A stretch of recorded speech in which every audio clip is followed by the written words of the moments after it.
ஒரு ஃபாரினுக்கு வந்து போய் வேலை பார்க்கறது, இல்லைன்னா வந்து பிறந்த பூர்வீகத்தை விட்டு வெளியே போய் வேலை பார்க்கறது இவங்களுக்கு வந்து ரொம்பவே நல்லா இருக்குங்க. மேக்சிமம் பேர் அப்படி போகவும் செஞ்சிருவாங்க. வெளிநாடு சார்ந்த வேலைகள், வெளிநாட்டுக்கு போய் வந்து வேலை பார்க்கறது, இல்லைன்னா வந்து வேற்று மொழி பேசக்கூடிய இடத்துக்கு போய் வேலை பார்க்கறது அப்படின்ற மாதிரி பூர்வீகத்தை விட்டு வெளியே போய் நிறைய மகர ராசிக்காரங்க வந்து வேலை பார்ப்பாங்க. இவங்களுக்கு வந்து இப்போ ஒரு ப்ரமோஷன் வந்து இவங்க வாங்குறாங்க அப்படின்னா அடுத்த ப்ரமோஷனுக்கு வந்து கொஞ்சம் டைம் எடுக்கும். நிதானமா போவாங்க. இந்த slow and steady wins the race அப்படின்னு சொல்லுவாங்கல்ல. ஸோ அந்த மாதிரி ரொம்ப நிதானமா தான் போவாங்க.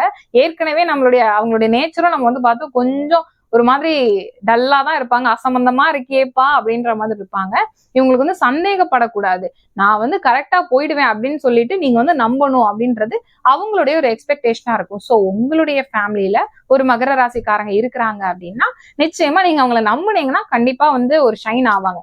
ஸோ இப்ப கன்சல்டேஷனுக்குலாம் வந்து வரும்போது சொல்லுவாங்க, என் பையன் வந்து மகர ராசிங்க, ஓவர் சேட்டையா இருக்கு, படிப்பானா என்ன, ஃபியூச்சர் எப்படி இருக்கும் அப்படின்லாம் வந்து கவலைப்படுவீங்க. ஸோ அப்படிலாம் நீங்க கவலைப்படாதீங்க.